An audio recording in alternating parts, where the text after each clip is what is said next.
नमस्कार, मैं हूं आकांक्षा पांडे और आप देख रहे हैं मुद्दा गरम है। बहुत चंद ही दिनों में रायपुर दक्षिण विधानसभा के नतीजे आने वाले हैं और कहना गलत नहीं होगा कि रिजल्ट तक हर रात प्रत्याशियों के लिए कयामत की रात है। लेकिन उससे पहले एक बार फिर ईवीएम का जिन्न निकल आया है।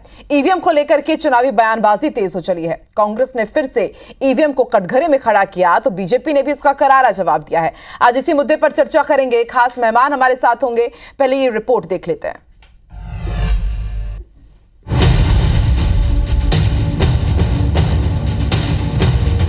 2 दिन बाद यानी 23 नवंबर को रायपुर दक्षिण विधानसभा पर हुए उपचुनाव के नतीजे सामने आएंगे। ये साफ होगा कि अब बृजमोहन अग्रवाल के बाद इस सीट का नया विधायक कौन होगा। लेकिन चुनावी नतीजों से पहले इस चुनावी समर में एक बार फिर पॉलिटिकल पार्टियों को ईवीएम का भूत सताने लगा है। एक बार फिर ईवीएम को लेकर सवाल खड़े हो रहे हैं। असल में रायपुर दक्षिण विधानसभा उपचुनाव के नतीजों के पहले कांग्रेस ने ईवीएम पर सवाल उठाए। पीसीसी चीफ दीपक बैज ने कहा है कि ईवीएम पर हमें भरोसा पहले ही नहीं था, ना भी है और ना कल होगा। ईवीएम को लेकर हमारे प्रत्याशी और नेता सजग हैं। देखिए, ईवीएम पर तो भरोसा न पहले था, अब है ना आगे रहेगा। हाँ, लेकिन हमारे प्रत्याशी सजग है, रखवाली कर रहे ईवीएम का। इस समय यह है कि चुनाव कांग्रेस पार्टी जीतेगी। वहीं अब बैच के बयान पर सीएम विष्णुदेव साय ने भी पलटवार किया है। कहा है कि कांग्रेस चुनाव जीतती है तो ईवीएम सही होता है और चुनाव हारती है तो ईवीएम गलत हो जाता है। तो प्रदेश अध्यक्ष किरण सिंह देव ने भी कांग्रेस पर हमला बोला। कहा कि कांग्रेस को संवैधानिक संस्थाओं पर भरोसा ही नहीं है। ये तो कई बार लोग बोल चुके हैं, जब हारते हैं तो ईवीएम पर पूरा दोष डालते हैं और जब जीतते हैं तो ईवीएम उनके लिए सही हो जाता है। कांग्रेस ने कभी भी किसी संवैधानिक संस्थाओं पर विश्वास ही नहीं किया है। भाई, ईवीएम कहां पे अच्छा हो जाता है? जहां पे इनके प्रत्याशी जीत जाते हैं वहां ईवीएम ठीक है, वहां व्यवस्था ठीक है। जहां पे इनकी हार होती है तो ईवीएम पे ठीकरा, चुनाव आयोग पे ठीकरा फोड़ देते हैं। ये तो ऐसा हर बार होता है जब चुनावी सीजन में ईवीएम पर सवाल उठाए जाते हैं। खैर, देखना यह होगा कि छत्तीसगढ़ की इस सीट पर उपचुनाव में जीत आखिर किसकी होगी। Bureau report, IBC 24।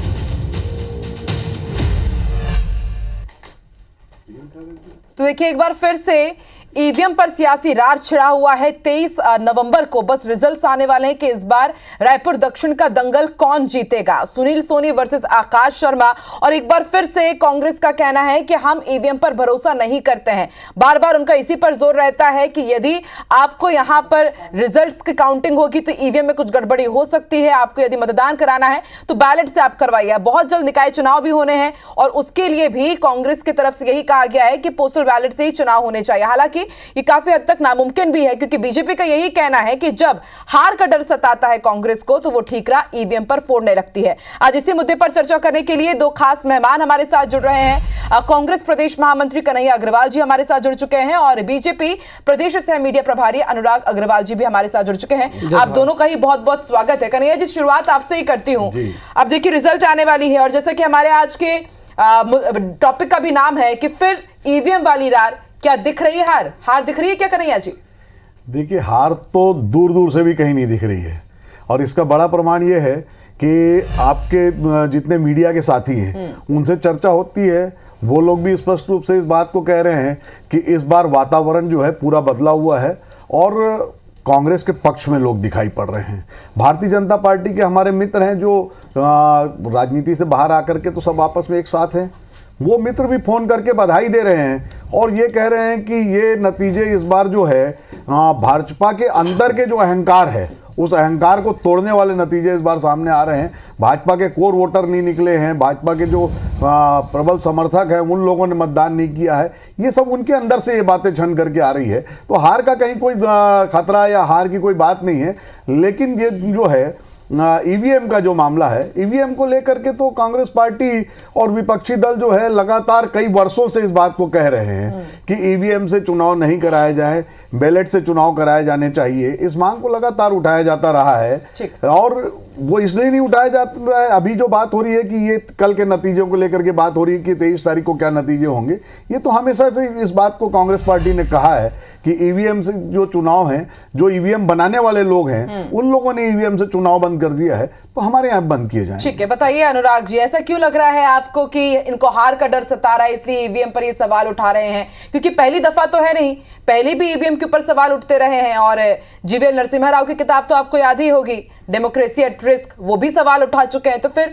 हार से क्यों आप इसे तुरंत रिलेट कर देते हैं? दिल पे पत्थर रख के बात करना पड़ता है। जब स्वयं दावेदार हो, जब सबको लगे कि मैं ही सबसे बड़ा प्रत्याशी हूं, उसके बाद अगर किसी और को टिकट मिल जाए और स्थिति यहाँ तक चली जाए कि हम नामांकन करने चले जाए और मना के लाया है, फिर उसके पक्ष में बोलना, ये बड़ा हिम्मत का काम है। और कन्हैया भाई को मैं धन्यवाद देता हूँ, कम से कम ये हिम्मत दिखा तो रहे हैं। इसको कहते हैं पार्टी के प्रति प्रतिबद्धता। जितना बयान अभी कन्हैया भाई ने दिया वो पार्टी के प्रति प्रतिबद्धता के कारण है। मैं ये कहता हूँ ना कि जनता आपको वोट देगी क्यों, ये इस बात का जरा बताइए ना। पूरे चुनाव के दरमियान क्या आपने कोई विजन पेश किया कि मैं ये करूँगा, कांग्रेस ये करेगी? नहीं ना। 5 साल जनता ने मौका दिया था और प्रचंड बहुमत से मौका दिया था। छत्तीसगढ़ के इतिहास में इतने प्रचंड बहुमत कभी नहीं मिली, भाजपा को भी नहीं मिल पाई थी। हम 15 सीट पे थे, पूरी सीट आपके पास थी, लेकिन क्या किया 5 साल में? आपको ऐसा एक भी जेब नहीं छोड़ा जहां से आपने पैसा ना निकाला हो, ऐसा एक वर्ग नहीं छोड़ा जिससे आपने फरेब ना किया हो। और हमने नहीं, सिर्फ 11 महीने पहले जनता ने आपको सत्ता से बाहर कर दिया। और जिस रायपुर दक्षिण की बात करते हैं, 67,000 वोटों से आपने पराजय ली थी, एक रिकॉर्ड बन के गया था। और लोकसभा में तो वो भी रिकॉर्ड टूट गया और 90,000 वोट से आप पराजय आपको हुई है। तो कोई रीज़न तो बताएं कि जनता आपको वोट देगी क्यों? और ईवीएम की साहब आप बड़ी अच्छी बातें करते हैं।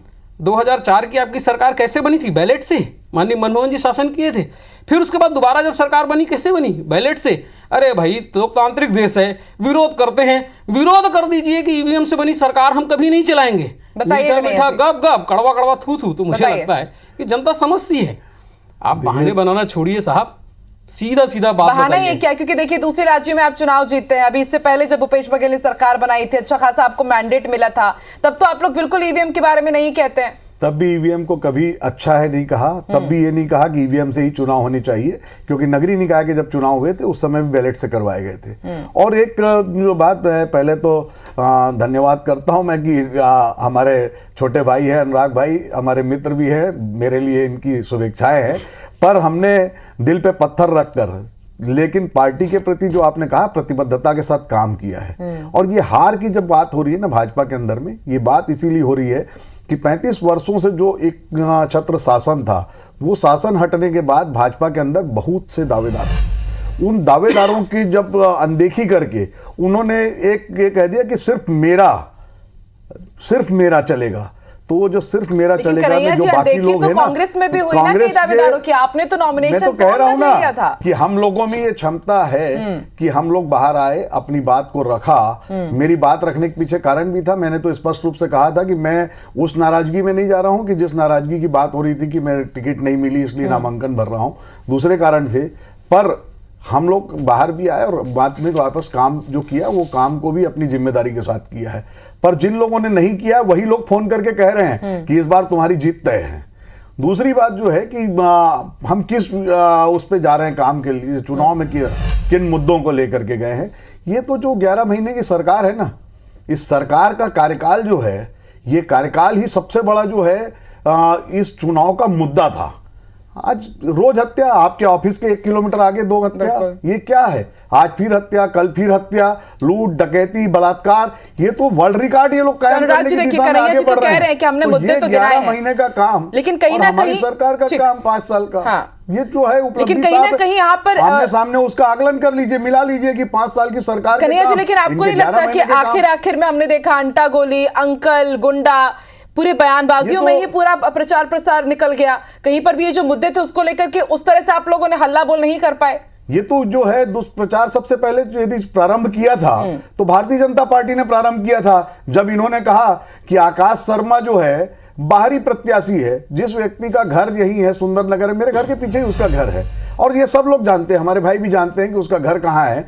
ये अलग बात है कि भाई वो जिस गांव में रहता है उस गांव के क्षेत्र से भी उसने पहले दावेदारी की थी, उसका नाम वहां मतदाता सूची में था।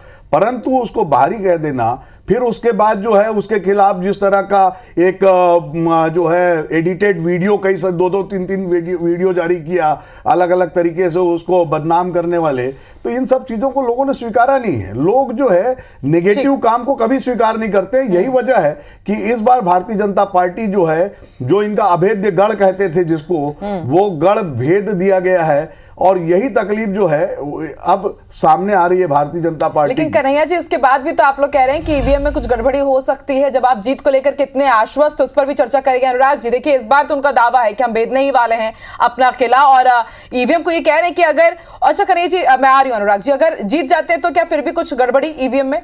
मैं तो एक लाइन की बात कह रहा हूं कि कांग्रेस पार्टी का शुरू से स्टैंड रहा है कि ईवीएम पर चुनाव ना कराए जाएं। जो पिछले 2 चुनावों की बात हमारे भाई ने की है, तो वो निश्चित रूप से ईवीएम से चुनाव प्रारंभ हुए। ईवीएम से चुनाव शायद कांग्रेस की सरकार में प्रारंभ हुए थे, लेकिन उसके बाद यदि ईवीएम में कोई चीज नजर आ रही है, कोई चीज यदि गड़बड़ नजर आ रही है, तो उस गड़बड़ी को रोकना हमारा काम है। हम लोग उस गड़बड़ी को नहीं रोक करके केवल उस काम को करते मैं तथ्यों से एक बात करता हूं। सबसे पहला जो बात चुनाव आयोग को करनी चाहिए, मैं वो बात दोहराता हूं, क्योंकि देश की जनता है, हमारा विश्वास संवैधानिक संस्थाओं पे है। कांग्रेस का कभी विश्वास नहीं रहा। 1975 देश देखा है कि हाई कोर्ट के एक आदेश के कारण प्रदेश में आपातकाल लगा दिया गया था।